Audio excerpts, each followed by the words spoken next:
Peggy 18.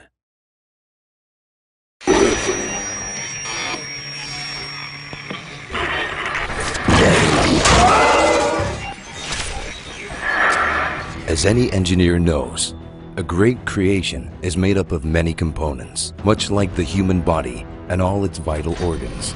The Dead Space series relies on many elements to make Isaac Clarke's journey a compelling one.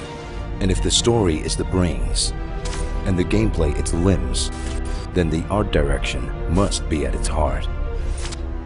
Lighting in Dead Space is almost a character in itself, alive and always reacting to Isaac's presence. Lights can direct player focus to specific objects or locations, give some small comfort in the dark, offer tactical assistance, or even provide tension through their utter unreliability. The lighting is always changing, either fading, flashing, or changing color, creating an air of instability and tension.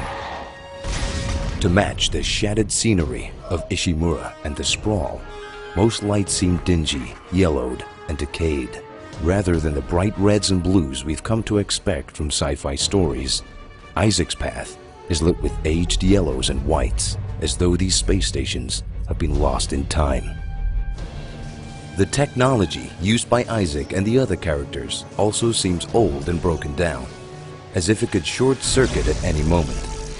Since the last time Isaac spoke with Nicole was through a grainy static-filled log shown at the start of Dead Space 2, video static and interference also play an important role in the marker's distorted vision of her.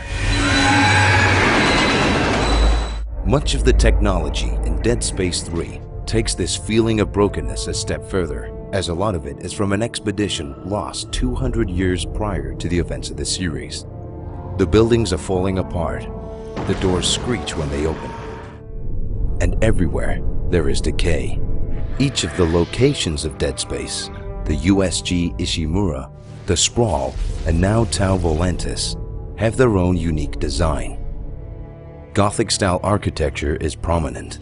Buildings feature protruding ribs, long wandering corridors, and vast underbellies, mimicking human body structure in their appearance. But the true terror of Dead Space lies with the necromorphs. These hideous, twisted visions of humanity exist only to kill, and yet the tiniest glimmer of the people they once were still exists in their clothes and corrupted faces. Their bodies have been bent, broken, and repurposed from dead flesh to slash, gut, and gore.